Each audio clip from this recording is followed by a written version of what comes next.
The Mistake of Creation. By Jack London.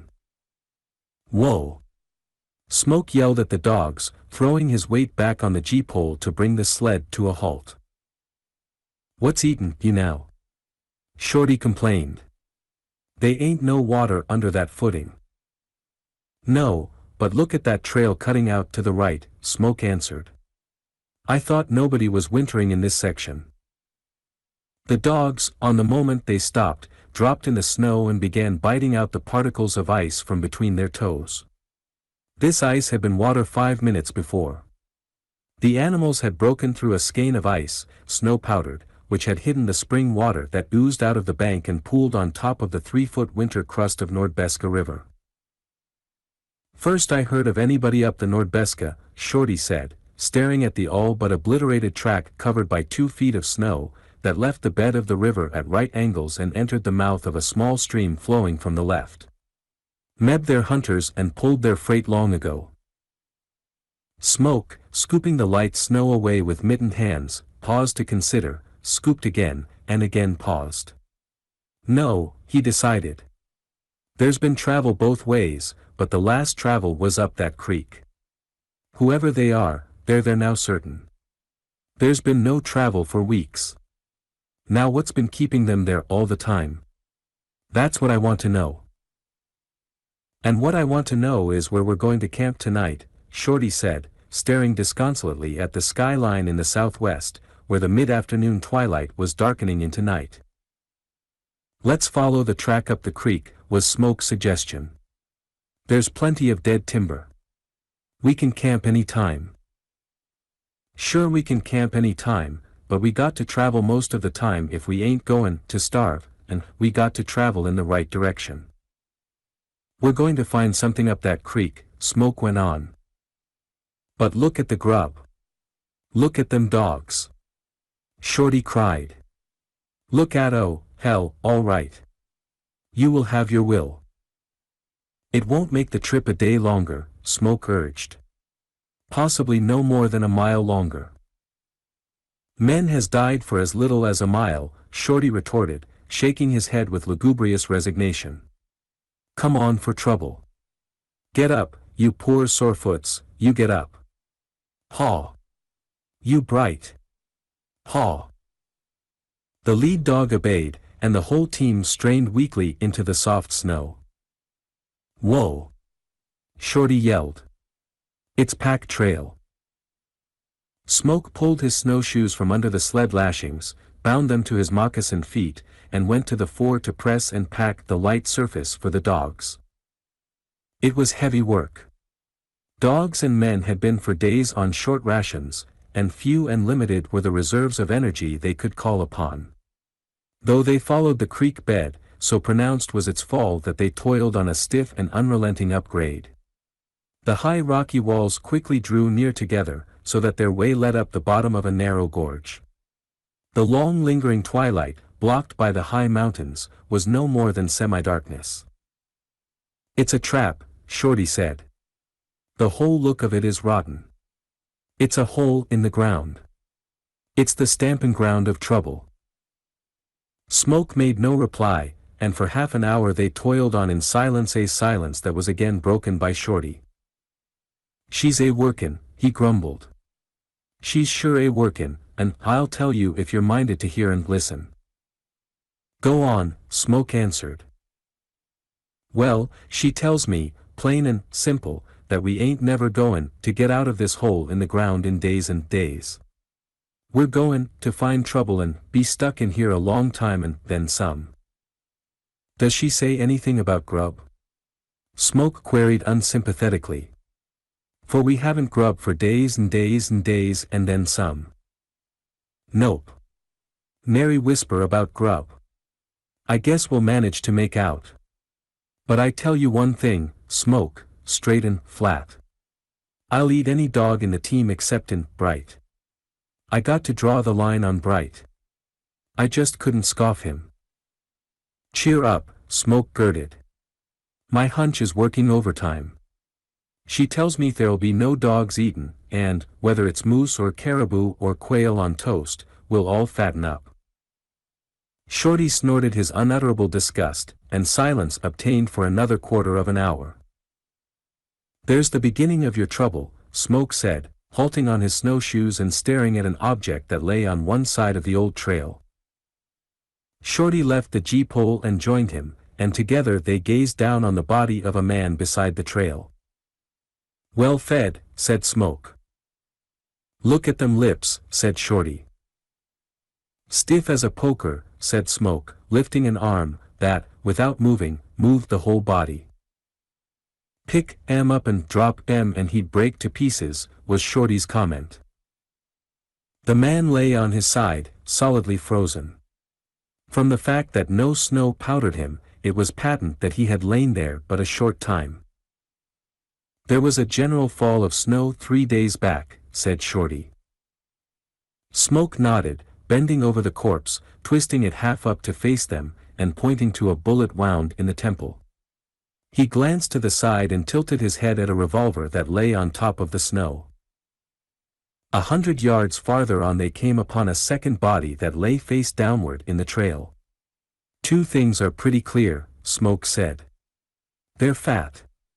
That means no famine. They've not struck it rich, else they wouldn't have committed suicide." "If they did," Shorty objected. "They certainly did.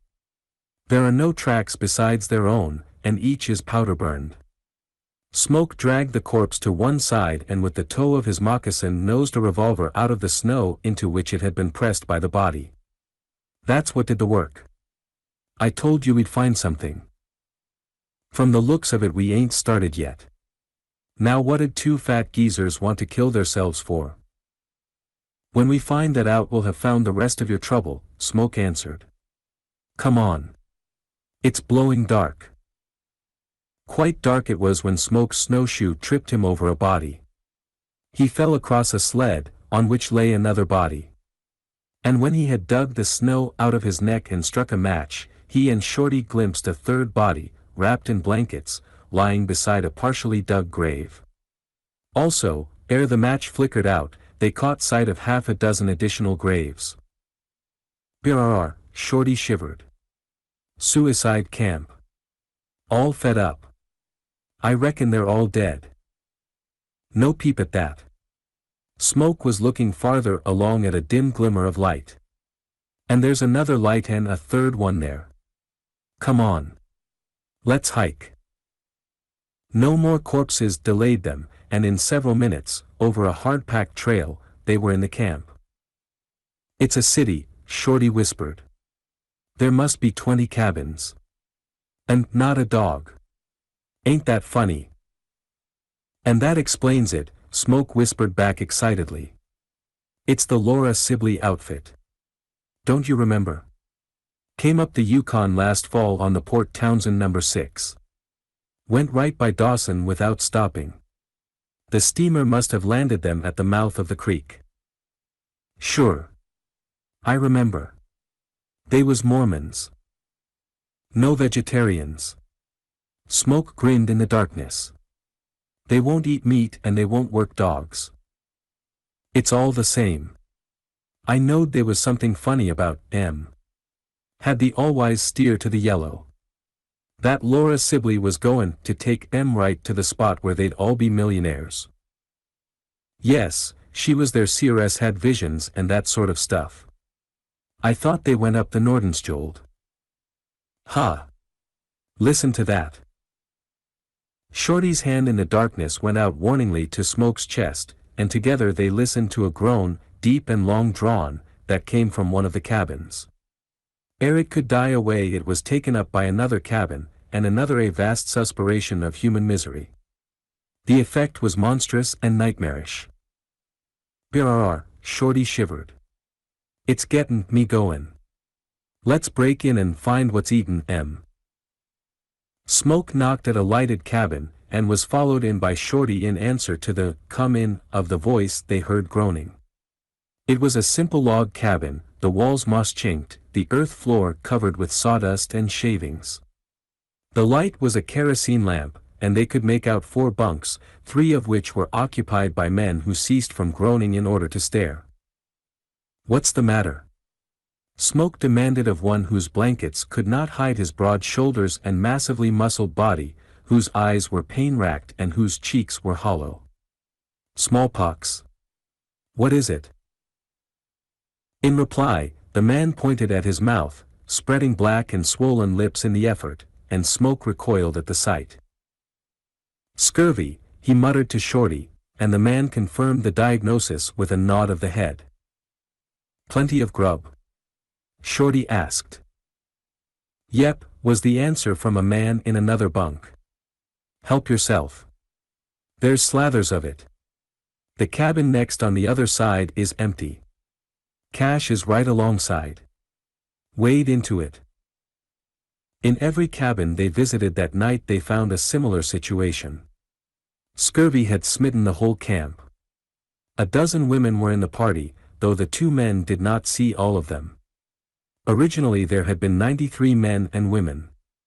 But 10 had died, and 2 had recently disappeared.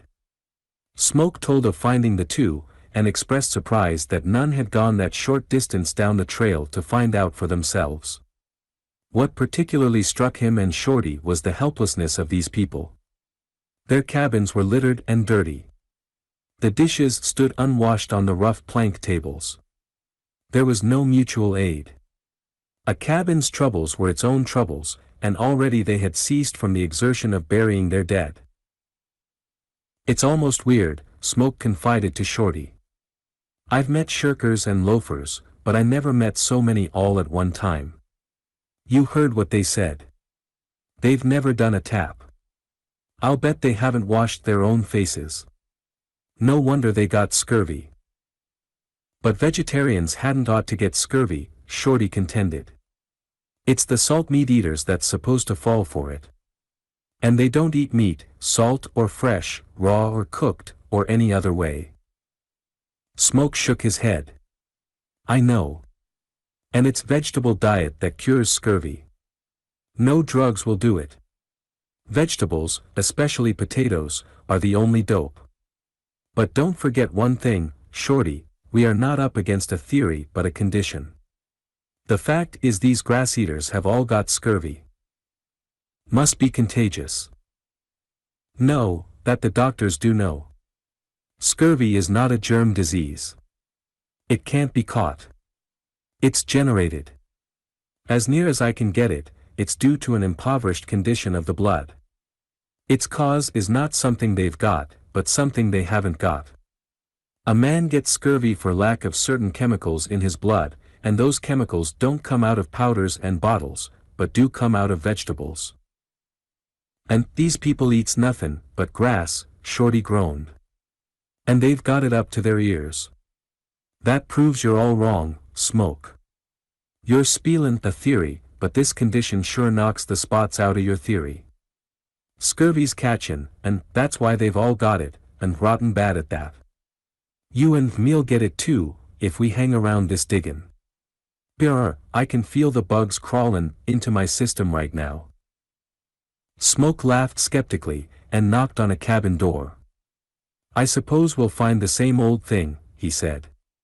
Come on. We've got to get a line on the situation. What do you want? Came a woman's sharp voice. We want to see you, Smoke answered. Who are you? 2 doctors from Dawson, Shorty blurted in, with a levity that brought a punch in the short ribs from Smoke's elbow. Don't want to see any doctors, the woman said, in tones crisp and staccato with pain and irritation. Go away. Good night. We don't believe in doctors.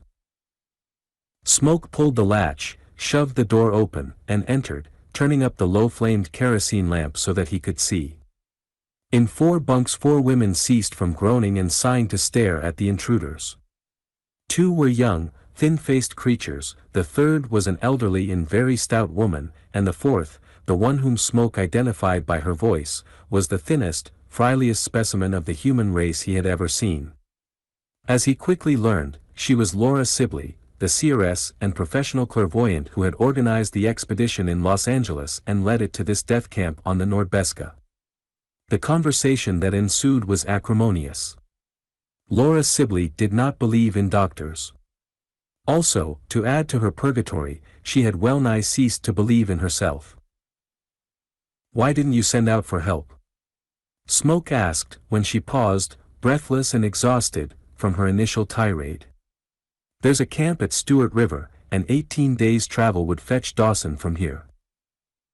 "Why didn't Amos Wentworth go?" she demanded, with a wrath that bordered on hysteria. "Don't know the gentleman," Smoke countered. "What's he been doing?" "Nothing. Except that he's the only one that hasn't caught the scurvy." "And why hasn't he caught the scurvy?" "I'll tell you." "No, I won't." The thin lips compressed so tightly that through the emaciated transparency of them Smoke was almost convinced he could see the teeth and the roots of the teeth. "And what would have been the use?" "Don't I know? I'm not a fool. Our caches are filled with every kind of fruit juice and preserved vegetables. We are better situated than any other camp in Alaska to fight scurvy. There is no prepared vegetable, fruit, and nut food we haven't, and in plenty." "She's got you there, Smoke," Shorty exulted. "And it's a condition, not a theory. You say vegetables cures. Here's the vegetables, and where's the cure?" "There's no explanation I can see," Smoke acknowledged. "Yet there is no camp in Alaska like this. I've seen scurvy, a sprinkling of cases here and there, but I never saw a whole camp with it, nor did I ever see such terrible cases. Which is neither here nor there, Shorty. We've got to do what we can for these people, but first we've got to make camp and take care of the dogs. We'll see you in the morning, Mrs. Sibley." "Miss Sibley," she bridled. "And now, young man, if you come fooling around this cabin with any doctor stuff, I'll fill you full of birdshot." "This divine seeress is a sweet one," Smoke chuckled, as he and Shorty felt their way back through the darkness to the empty cabin next to the one they had first entered. It was evident that two men had lived until recently in the cabin, and the partners wondered if they weren't the two suicides down the trail. Together they overhauled the cache and found it filled with an undreamed-of variety of canned, powdered, dried, evaporated, condensed, and desiccated foods. "What in the name of reason do they want to go and get scurvy for?" Shorty demanded, brandishing to the light packages of egg powder and Italian mushrooms. "And look at that. And that." He tossed out cans of tomatoes and corn and bottles of stuffed olives. "And the divine steeress got the scurvy, too. What do ye make of it?" "Seeress," Smoke corrected. "Steeress," Shorty reiterated. "Didn't she steer here to this hole in the ground?" Next morning, after daylight, Smoke encountered a man carrying a heavy sled load of firewood. He was a little man, clean-looking and spry, who walked briskly despite the load. Smoke experienced an immediate dislike. "What's the matter with you?" he asked. "Nothing," the little man answered. "I know that," Smoke said. "That's why I asked you. You're Amos Wentworth. Now why under the sun haven't you the scurvy like all the rest?" "Because I've exercised," came the quick reply. "There wasn't any need for any of them to get it if they'd only got out and done something." "What did they do?" "Growled and kicked and grouched at the cold, the long nights, the hardships, the aches and pains and everything else. They loafed in their beds until they swelled up and couldn't leave them, that's all. Look at me. I've worked. Come into my cabin." Smoke followed him in. "Squint around. Clean as a whistle, eh?" "You bet. Everything shipshape. I wouldn't keep those chips and shavings on the floor except for the warmth, but they're clean chips and shavings. You ought to see the floor in some of the shacks. Pig pens. As for me, I haven't eaten a meal off an unwashed dish. No, sir. It meant work, and I've worked, and I haven't the scurvy. You can put that in your pipe and smoke it." "You've hit the nail on the head," Smoke admitted. "But I see you've only one bunk.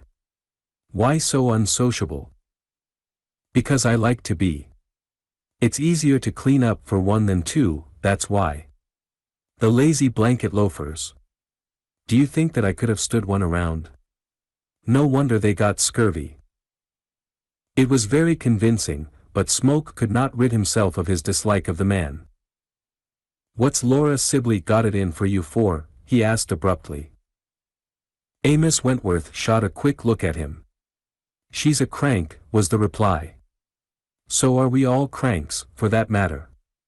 But heaven save me from the crank that won't wash the dishes that he eats off of, and that's what this crowd of cranks are like. A few minutes later, Smoke was talking with Laura Sibley. Supported by a stick in either hand, she had paused and hobbling by his cabin. What have you got it in for Wentworth for? He asked, apropos of nothing in the conversation and with a suddenness that caught her off her guard. Her green eyes flashed bitterly, her emaciated face for the second was convulsed with rage, and her sore lips writhed on the verge of unconsidered speech. But only a splutter of gasping, unintelligible sounds issued forth, and then, by a terrible effort, she controlled herself. Because he's healthy, she panted. Because he hasn't the scurvy. Because he is supremely selfish. Because he won't lift a hand to help anybody else. Because he'd let us rot and die, as he is letting us rot and die, without lifting a finger to fetch us a pail of water or a load of firewood. That's the kind of a brute he is. But let him beware. That's all. Let him beware. Still panting and gasping, she hobbled on her way, and 5 minutes afterward, coming out of the cabin to feed the dogs, Smoke saw her entering Amos Wentworth's cabin. Something rotten here, Shorty, something rotten, he said, shaking his head ominously, as his partner came to the door to empty a pan of dishwater. Sure, was the cheerful rejoinder. And you and me'll be catchin' it yet. You'll see. I don't mean the scurvy. Oh, sure, if you mean the divine steeress. She'd rob a corpse. She's the hungriest lookin' female I ever seen. Exercise has kept you and me in condition, Shorty. It's kept Wentworth in condition. You see what lack of exercise has done for the rest. Now it's up to us to prescribe exercise for these hospital wrecks. It will be your job to see that they get it. I appoint you chief nurse. What? Me? Shorty shouted. I resign. No, you don't. I'll be able assistant, because it isn't going to be any soft snap. We've got to make them hustle. First thing, they'll have to bury their dead. The strongest for the burial squad, then the next strongest on the firewood squad, they've been lying in their blankets to save wood, and so on down the line. And spruce tea. Mustn't forget that. All the sourdoughs swear by it. These people have never even heard of it. We sure got one cut out for us, Shorty grinned. First thing we know we'll be full of lead. And that's our first job, Smoke said. Come on. In the next hour, each of the 20-odd cabins was raided. All ammunition and every rifle, shotgun, and revolver was confiscated. Come on, you invalids, was Shorty's method. Shootin' irons fork M over. We need M. Who says so, was the query at the first cabin. 2 doctors from Dawson, was Shorty's answer. And what they say goes. Come on. Shell out the ammunition, too. What do you want them for? To stand off a war party of canned beef comin' down the canyon. And I'm givin' you fair warning of a spruce tea invasion. Come across. And this was only the beginning of the day. Men were persuaded, coaxed, bullied or dragged by main strength from their bunks and forced to dress. Smoke selected the mildest cases for the burial squad. Another squad was told off to supply the wood by which the graves were burned down into the frozen muck and gravel. Still another squad had to chop firewood and impartially supply every cabin. Those who were too weak for outdoor work were put to cleaning and scrubbing the cabins and washing clothes. One squad brought in many loads of spruce boughs, and every stove was used for the brewing of spruce tea. But no matter what face Smoke and Shorty put on it, the situation was grim and serious. At least 30 fearful and impossible cases could not be taken from the beds, as the two men, with nausea and horror, learned, while one, a woman, died in Laura Sibley's cabin. Yet strong measures were necessary. "I don't like to wallop a sick man," Shorty explained, his fist doubled menacingly. "But I'd wallop his block off if it'd make him well. And what all you lazy bums needs is a wallopin'. Come on. Out of that and into them duds of yourn, double quick, or I'll sure muss up the front of your face." All the gangs groaned, and sighed, and wept, the tears streaming and freezing down their cheeks as they toiled, and it was patent that their agony was real. The situation was desperate, and Smoke's prescription was heroic. When the work gangs came in at noon, they found decently cooked dinners awaiting them, prepared by the weaker members of their cabins under the tutelage and drive of Smoke and Shorty. "That'll do," Smoke said at 3 in the afternoon. "Knock off. Go to your bunks. You may be feeling rotten now, but you'll be the better for it tomorrow. Of course it hurts to get well, but I'm going to get you well." Too late, Amos Wentworth sneered pallidly at Smoke's efforts. "They ought to have started in that way last fall." "Come along with me," Smoke answered. "Pick up those 2 pails. You're not ailing." From cabin to cabin the 3 men went, dosing every man and woman with a full pint of spruce tea. Nor was it easy. "You might as well learn at the start that we mean business," Smoke stated to the first obdurate, who lay on his back, groaning through set teeth. "Stand by, Shorty." Smoke caught the patient by the nose and tapped the solar plexus section so as to make the mouth gasp open. "Now, Shorty. Down she goes." And down it went, accompanied with unavoidable splutterings and stranglings. "Next time you'll take it easier," Smoke assured the victim, reaching for the nose of the man in the adjoining bunk.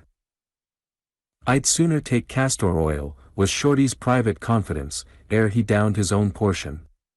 "Great jumpin' Methuselam," was his entirely public proclamation the moment after he had swallowed the bitter dose.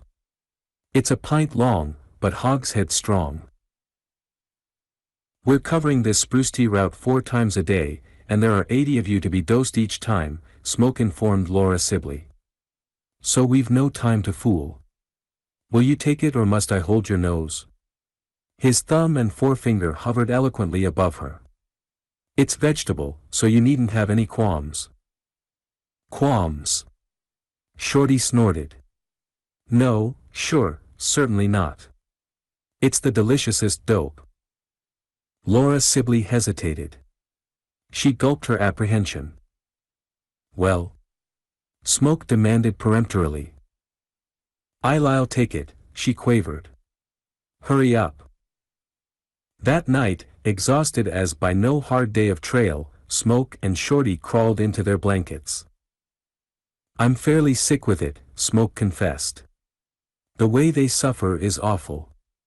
But exercise is the only remedy I can think of, and it must be given a thorough trial. I wish we had a sack of raw potatoes." "Sparkins he can't wash no more dishes," Shorty said. "It hurts him so he sweats his pain. I seen him sweat it. I had to put him back in the bunk, he was that helpless." "If only we had raw potatoes," Smoke went on.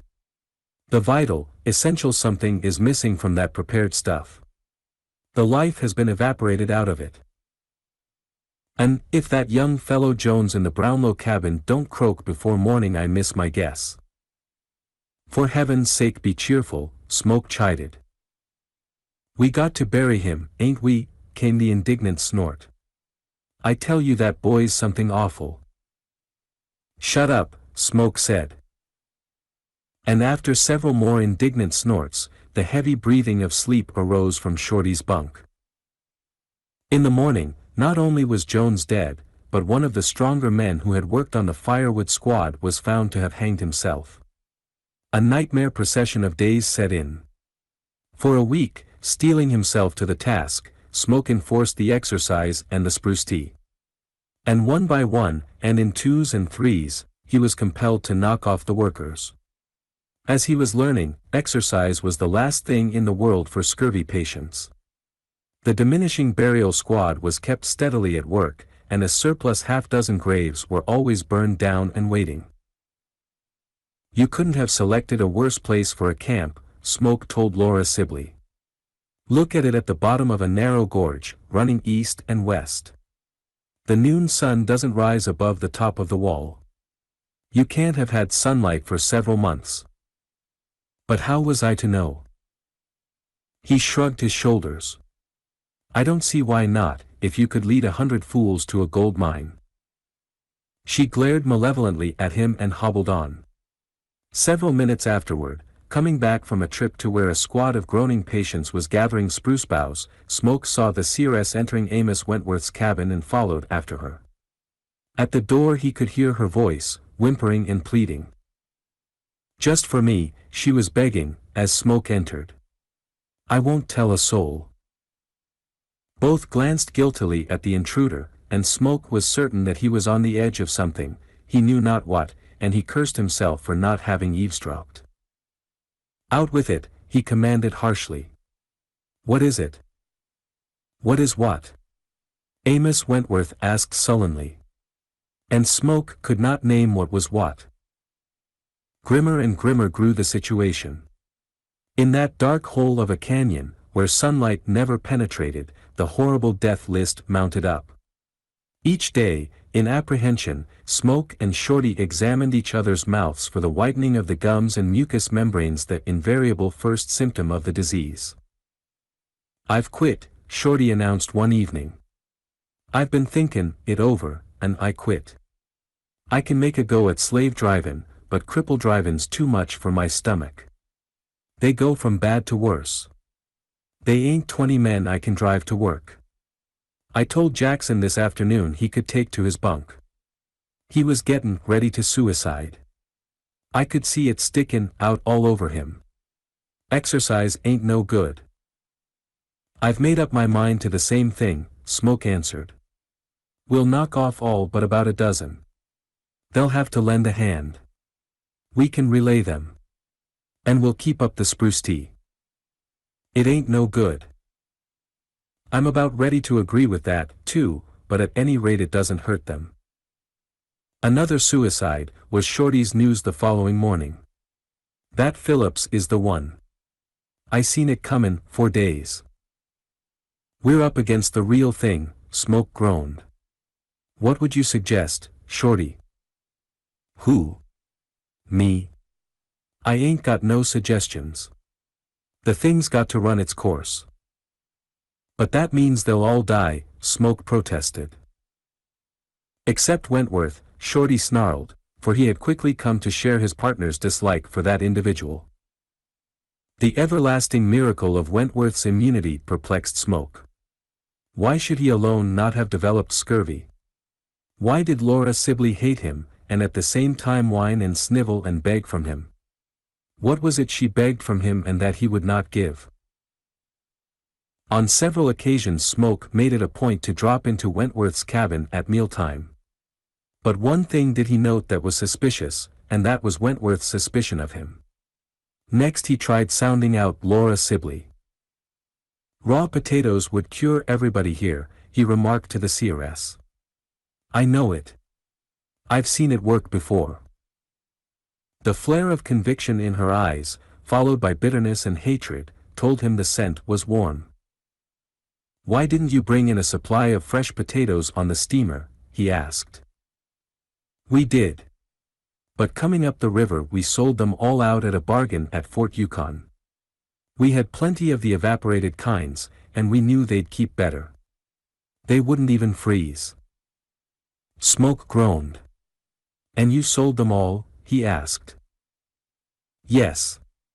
How were we to know? Now mightn't there have been a couple of odd sacks left, accidentally, mislaid on the steamer? She shook her head, as he thought, a trifle belatedly, then added, "We never found any." "But mightn't there?" he persisted. "How do I know?" she rasped angrily. "I didn't have charge of the commissary." And Amos Wentworth did, he jumped to the conclusion. "Very good. Now what is your private opinion just between us two? Do you think Wentworth has any raw potatoes stored away somewhere?" "No, certainly not. Why should he? Why shouldn't he?" She shrugged her shoulders. Struggle as he would with her, Smoke could not bring her to admit the possibility. "Wentworth's a swine," was Shorty's verdict when Smoke told his suspicions. "And so is Laura Sibley," Smoke added. "She believes he has the potatoes, and is keeping it quiet, and trying to get him to share with her." "And he won't come across, eh?" Shorty cursed frail human nature with one of his best flights, and caught his breath. They both got their feet in the trough. "May God rot them dead with scurvy for their reward, that's all I got to say, except I'm goin' right up now and knock Wentworth's block off." But Smoke stood out for diplomacy. That night, when the camp groaned and slept, or groaned and did not sleep, he went to Wentworth's unlighted cabin. "Listen to me, Wentworth," he said. "I've got $1,000 in dust right here in this sack. I'm a rich man in this country, and I can afford it. I think I'm getting touched. Put a raw potato in my hand and the dust is yours. Here, heft it." And Smoke thrilled when Amos Wentworth put out his hand in the darkness and hefted the gold. Smoke heard him fumble in the blankets and then felt pressed into his hand, not the heavy gold sack, but the unmistakable potato, the size of a hen's egg, warm from contact with the other's body. Smoke did not wait till morning. He and Shorty were expecting at any time the deaths of their worst two cases, and to this cabin the partners went. Grated and mashed up in a cup, skin, and clinging specks of the earth, and all, was the $1,000 potato, a thick fluid, that they fed, several drops at a time, into the frightful orifices that had once been mouths. Shift by shift, through the long night, Smoke and Shorty relieved each other at administering the potato juice, rubbing it into the poor swollen gums where loose teeth rattled together and compelling the swallowing of every drop of the precious elixir. By evening of the next day the change for the better in the two patients was miraculous and almost unbelievable. They were no longer the worst cases. In 48 hours, with the exhaustion of the potato, they were temporarily out of danger, though far from being cured. "I'll tell you what I'll do," Smoke said to Wentworth. "I've got holdings in this country, and my paper is good anywhere. I'll give you $500 a potato up to $50,000 worth. That's 100 potatoes." "Was that all the dust you had?" Wentworth queried. "Shorty and I scraped up all we had. But, straight, he and I are worth several millions between us." "I haven't any potatoes," Wentworth said finally. "Wish I had.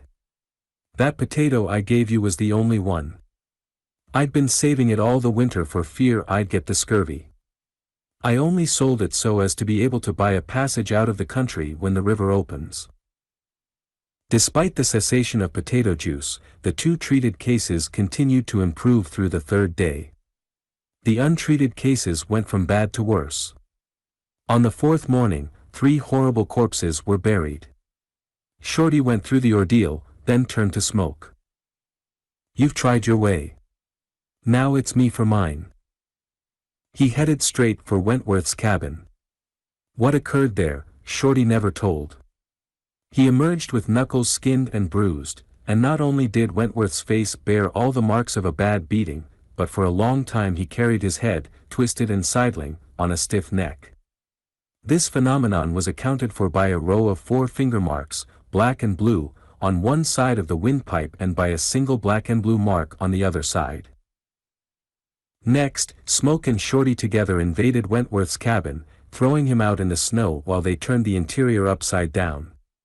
Laura Sibley hobbled in and frantically joined them in the search. "You don't get none, old girl, not if we find a ton," Shorty assured her. But she was no more disappointed than they. Though the very floor was dug up, they discovered nothing. "I'm for roastin' him over a slow fire and make 'em cough up," Shorty proposed earnestly. Smoke shook his head reluctantly. "It's murder," Shorty held on. "He's murderin' all them poor geezers just as much as if he knocked their brains out with an axe, only worse."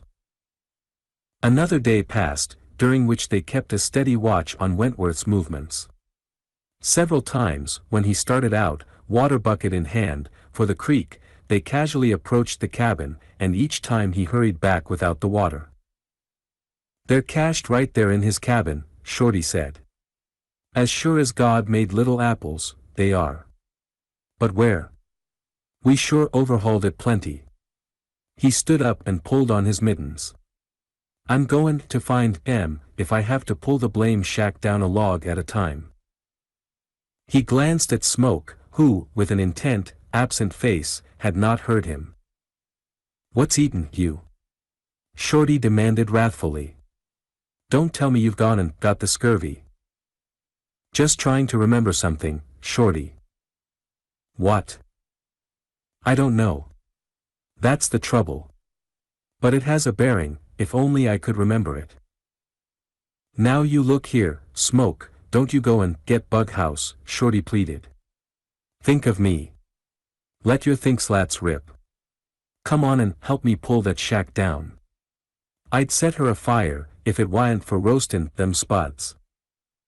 "That's it." Smoke exploded, as he sprang to his feet. "Just what I was trying to remember. Where's that kerosene can?" "I'm with you, Shorty. The potatoes are ours." "What's the game?" "Watch me, that's all," Smoke baffled. "I always told you, Shorty, that a deficient acquaintance with literature was a handicap, even in the Klondike. Now what we're going to do came out of a book. I read it when I was a kid, and it will work. Come on." Several minutes later, under a pale gleaming, greenish aurora borealis, the two men crept up to Amos Wentworth's cabin. Carefully and noiselessly they poured kerosene over the logs, extra drenching the doorframe and window sash. Then the match was applied, and they watched the flaming oil gather headway.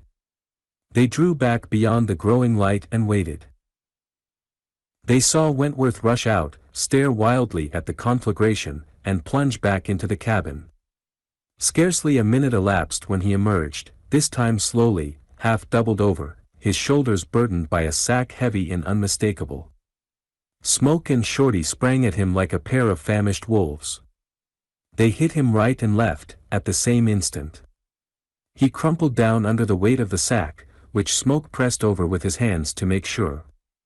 Then he felt his knees clasped by Wentworth's arms as the man turned a ghastly face upward. "Give me a dozen, only a dozen, half a dozen, and you can have the rest," he squalled. He bared his teeth and, with mad rage, half inclined his head to bite Smoke's leg, then he changed his mind and fell to pleading. "Just half a dozen," he wailed. "Just half a dozen. I was going to turn them over to you tomorrow. Yes, tomorrow. That was my idea. Their life. Their life. Just half a dozen." "Where's the other sack?" Smoke bluffed. "I ate it up," was the reply, unimpeachably honest. "That sack's all that's left. Give me a few. You can have the rest." "Ate 'em up?" Shorty screamed. "A whole sack. And them geezers dyin' for want of 'em. This for you. And this. And this. And this. You swine. You hog." The first kick tore Wentworth away from his embrace of Smoke's knees. The second kick turned him over in the snow. But Shorty went on kicking. "Watch out for your toes," was Smoke's only interference. "Sure, I'm usin' the heel," Shorty answered. "Watch me. I'll cave his ribs in. I'll kick his jaw off. Take that. And that. Wished I could give you the boot instead of the moccasin. You swine. There was no sleep in camp that night. Hour after hour Smoke and Shorty went the rounds, doling the life-renewing potato juice, a quarter of a spoonful at a dose, into the poor ruined mouths of the population. And through the following day, while one slept the other kept up the work. There were no more deaths. The most awful cases began to mend with an immediacy that was startling. By the third day, men who had not been off their backs for weeks crawled out of their bunks and tottered around on crutches. And on that day, the sun, 2 months then on its journey into northern declination, peeped cheerfully over the crest of the canyon for the first time. "Nary a potato," Shorty told the whining, begging Wentworth. "You ain't even touched with scurvy. You got outside a whole sack, and you're loaded against scurvy for 20 years. No, and you, I've come to understand God. I always wondered why he let Satan live. Now I know. He let him live just as I let you live. But it's a cryin' shame, just the same." A word of advice, Smoke told Wentworth. "These men are getting well fast. Shorty and I are leaving in a week, and there will be nobody to protect you when these men go after you. There's the trail. Dawson's 18 days' travel. Pull your freight, Amos," Shorty supplemented, "or what I done to you won't be a circumstance to what them convalescents'll do to you." "Gentlemen, I beg of you, listen to me," Wentworth whined. "I'm a stranger in this country. I don't know its ways. I don't know the trail. Let me travel with you. I'll give you $1,000 if you'll let me travel with you." "Sure," Smoke grinned maliciously. "If Shorty agrees." "Who? Me?" Shorty stiffened for a supreme effort. "I ain't nobody. Woodticks ain't got nothin' on me when it comes to humility. I'm a worm, a maggot, brother to the pollywog and child of the blowfly. I ain't afraid or ashamed of nothin' that creeps or crawls or stinks. But travel with that mistake of creation. Go way, man. I ain't proud, but you turn my stomach." And Amos Wentworth went away, alone, dragging a sled loaded with provisions sufficient to last him to Dawson. A mile down the trail Shorty overhauled him. "Come here to me," was Shorty's greeting. "Come across. Fork over. Cough up." "I don't understand," Wentworth quavered, shivering from recollection of the 2 beatings, hand and foot, he had already received from Shorty. "That $1,000, ye understand that? That $1,000 gold Smoke bought that measly potato with. Come through." And Amos Wentworth passed the gold sack over. "Hope a skunk bites you and you get howlin' hydrophoby," were the terms of Shorty's farewell.